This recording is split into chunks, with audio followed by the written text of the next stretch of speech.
Okay, this is chapter 4, Performances, from the book Gender, Ideas, Interactions, Institutions, second edition. Alright, so when it comes to gender performances, the chapter starts out with this quote from RuPaul, "You're born naked and the rest is drag." Right? So men and women do seem to be different in their choices about use of time and effort, often in ways that match gender stereotypes when it comes to gender performances. So we learn complex sets of gendered expectations that tell us how to behave as men and women in varying situations.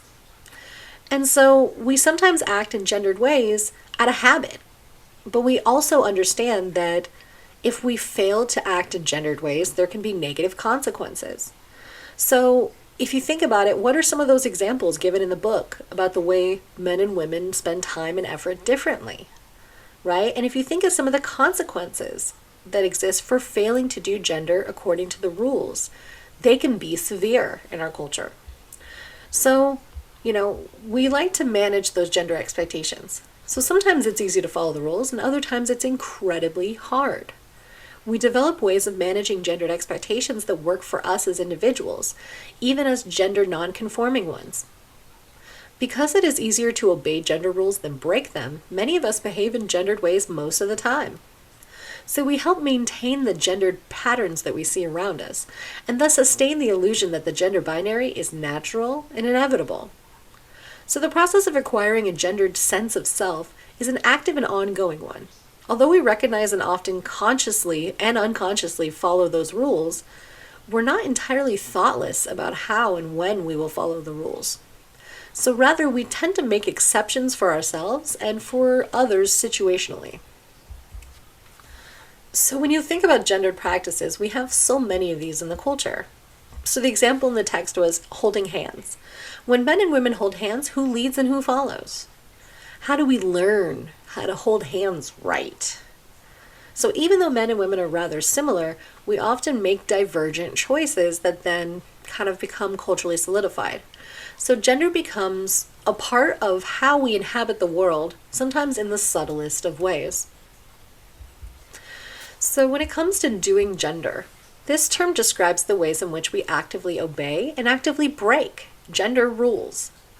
So gender rules are the instructions for how to appear and behave as a man or as a woman. And again, obviously we understand that there are more categories than male or female, but that's the social definition, conforms us to a binary, right?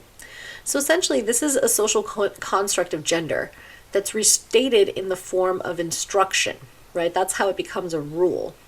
So once you develop some sense of gender identity that's expected for you, you have to learn the rules and figure out how to do gender consistent with the rules.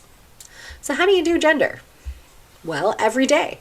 We do thousands of things that signal masculinity or femininity, and we do them according to gender rules. So, for example, when using social media, women's choices tend to reflect rules that they are supposed to be attractive, social, and sweet, while men appear to respond to gender rules that dictate they must be active, independent, and against authority. So gender rules apply to every area of our lives, from how we dress, how we sit, how we talk, how we eat.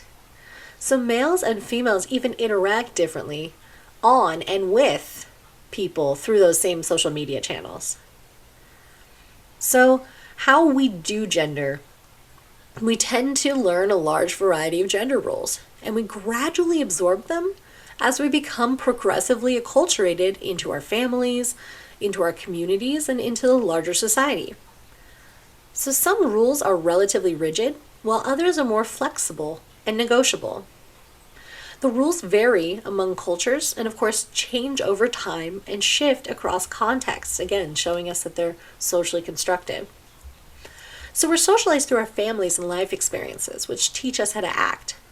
But can you think of how some rules contradict one another? Right? A lot of these rules that we're taught, it's interesting, like you might be taught to, act appropriately, but then you're also taught to act aggressively, right? So this makes performing gender more and more difficult for people. When it comes to culture and gender, cross-cultural variation exists in gender rules. So most gender rules are simply cultural agreements. And there's a lot of different examples. Like when it comes to same-sex touching, like holding hands or slapping each other on the butt, right? We have like different ways that that's culturally appropriate. Like if you're playing sports and you're out on the field. Or like how do you dress? Right? We have skirts, we have kilts, robes, pants, right? So oftentimes the things that aren't normal in one culture are normal in another.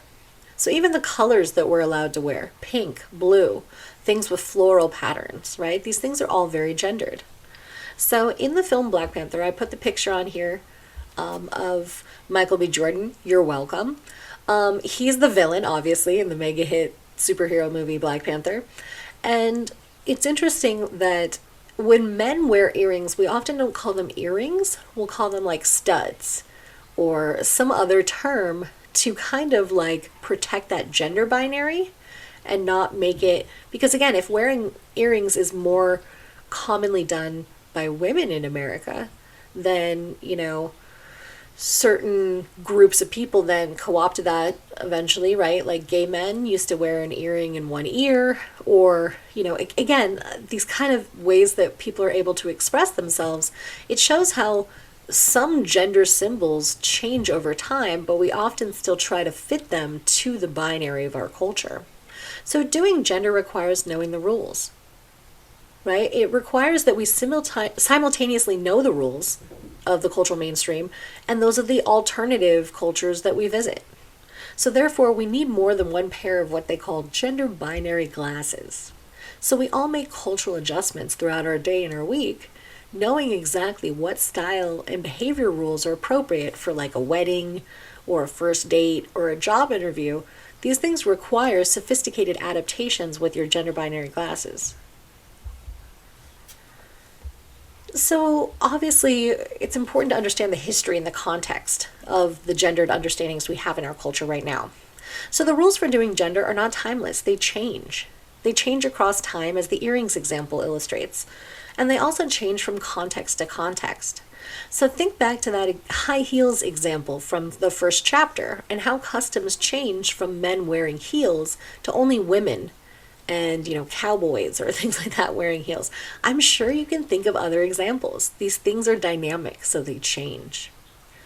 So when you look at contextual variation in gender roles, many of us have to adapt to new contexts and even adjust our look for different audiences, right? Like you're going to look different going to a job interview than you are like to hang out with your friends. So the gender rules that apply to varying contexts can be very nuanced, and we're pretty skillful at adapting to them. Like if you have to go to court, you're going to dress different than if you're going to the club, right? There's very different gendered notions of what's appropriate in each context. So people who are incapable of tuning their behavior to the social context, they risk coming off as somehow willfully deviant or psychologically disturbed. So we learn a set of gender roles that's specific to our societies. So one of the examples they're talking about in the book was goths, right, as an example of cultural traveling. So this is people that move from one cultural context to another and sometimes back. So some people, quote unquote, do goth all the time, right? But most people adjust to mainstream expectations when necessary. Like if they're out walking their dog or if they're at work, they're not going to be dressed in like huge platform shoes and all black. But some of them are. I mean, I know that for sure because I've worked with some of them.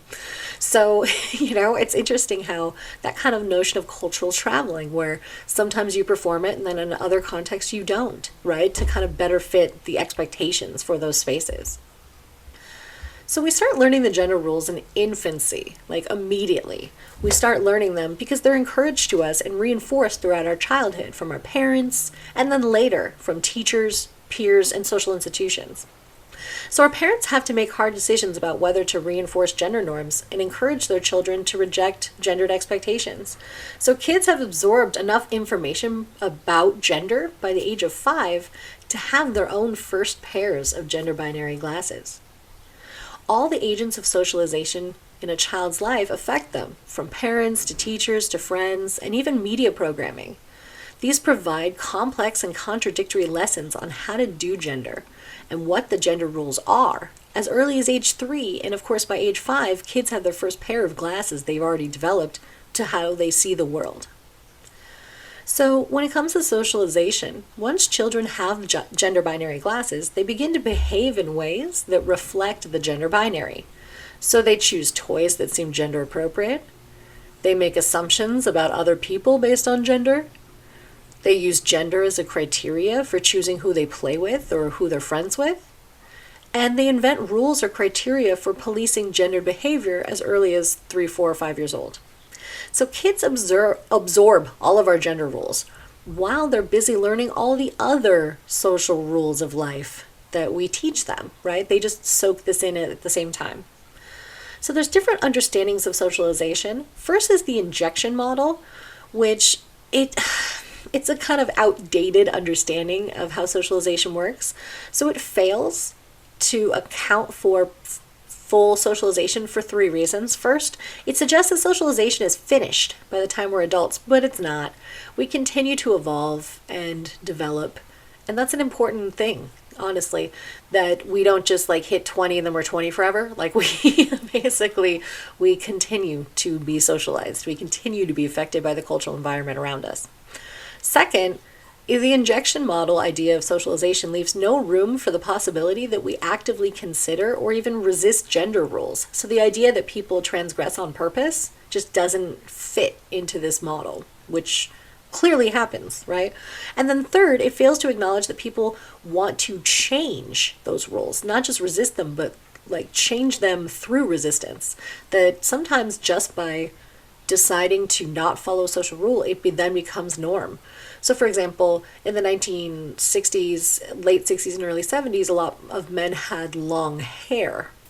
And at the time, of course, not socially normative. People would get yelled at from the street, or they wouldn't be able to get jobs and all of these kind of things. But so many men just said, I don't care, and still grew out their hair anyway, that it started shifting and changing the gendered understanding of men having longer hair. And so it made it more normative to the point where, of course, nowadays it's still not as normal for men to have long hair as short hair. But there's much more cultural acceptance. You're not going to get like, people aren't going to scream stuff at you on the street, well, theoretically. And you're not going to face the same kind of recrimination that people did in the 60s. So it's interesting, sometimes through transgression, we change the rules. So as we grow up, our ability to do gender in different ways will affect the way that people accept us. And also, we're going to find more flexible ways to kind of perform these things as well. Especially if we're exposed to children or adults who resist gender rules, we'll begin to see more possibilities. So the learning model of socialization says that socialization is a lifelong process of learning and relearning gendered expectations and how to negotiate them. So we don't become socialized once and for all, but rather constantly we're being socialized.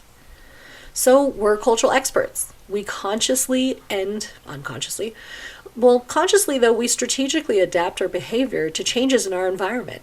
And we do this in negotiation with others by learning to manage conflict along the way, kind of bouncing, our experiences off of others and either facing rejection or acceptance. And, we kind of learn those rules and adapt as time changes and the rules change. So sociologists tend to prefer the learning model of socialization because it acknowledges our ability to be lifelong learners and to be fairly savvy at adapting new information into our environments. So why do we follow the rules? Well, sometimes it's just habit, right? Sometimes we follow the rules because they're part of our culture. We simply become used to it and comfortable with the routine, right? Or sometimes the repeated practice allows us to do gender without really thinking about it, right? Like, how do you sit in class, right? That's often gendered. So once we have kind of, overlearned a gender rule, we don't experience it as oppressive, but rather as natural. Or, it can just be super arbitrary, but it just becomes normal to us to do, right? So like, let's say once you start putting on makeup every day, then it just becomes normal that you have to get up earlier before you go to work or school and put on your face, which kind of sucks, but that again, it just routinizes it and becomes a normal way that you follow the rules. It's often easy to follow gender rules, the ones that are fundamentally in our culture, because a lot of us are doing it unconsciously. Another reason people follow the rules is because following the rules can be quite pleasurable, right? So for someone who's overlearned, if they're a man and they've overlearned conventional American masculinity, it can be enjoyable to enact masculinity. Like, being at the bar with the guys, or, kind of being in a fraternal sports club, or these kind of things. The same is true for enacting those aspects of femininity that are overlearned. Many women enjoy dressing up in a feminine way and hanging out with each other. So some of that pleasure, though, comes from actually doing gender, right? But some of the pleasure of doing gender can come from doing it in deviant ways or subversive ways, right? So we tend to enjoy being successful, and this is true when the success comes from either performing gender in ways that people admire, so whether that's following the rules or breaking the rules, that can be pleasurable. Another reason is observation. So sometimes we follow the rules because we're being observed. Being watched and who's watching us may have a big impact on how well or consistently we follow gender rules. So there's both those farting and eating examples in the chapter reveal that gender isn't necessarily a part of who we are, but rather something we perform when others are listening or watching. Sometimes those others aren't simply passive observers, but people who actively encourage or punish us, which kind of leads into what's called gender policing. Sometimes we follow the rules because breaking them can attract negative attention. So sociologists use the term gender policing to describe responses to the violation of gender rules aimed at promoting conformity. Gender policing happens every day. It comes from our friends, our love interests, our parents, our bosses, our mentors. It's literally part of our daily lives. And there's other reasons, right, that we follow these rules. So there's accountability. Sociologists define accountability as an obligation to explain why we don't follow social rules that other people think we should. And, if we are knowingly, disobeying these things, sometimes that can be a problem, right? When we're reminded of our accountability to gender rules when people raise an eyebrow at our behavior, or quiz us on our decision making, or offer mild disapproval. So holding people to account is a gentle way to induce conformity. It's easier to avoid awkward questions and others' approval. It's rewarding when people don't treat you like crap, right? And over time, that accountability can make big differences in our lives. Mildly negative reactions to gender nonconformity, though, and the threat of being unpopular are reasonably tolerable prices to pay for the freedom to be ourselves. What is less easily tolerated are demands for an account that were intended to shame us or push us back in line. So policing can lead to harsh consequences. More aggressive responses to breaking gender rules are captured in the term policing, which is a response to the violation of a gender rule that's aimed at trying to make us conform. The risks of nonconformity can go beyond being judged to being shunned, or abandoned by friends and family, being fired from a job, being passed over for jobs or promotions. And gender policing can also be emotionally and physically brutal and can result in violence.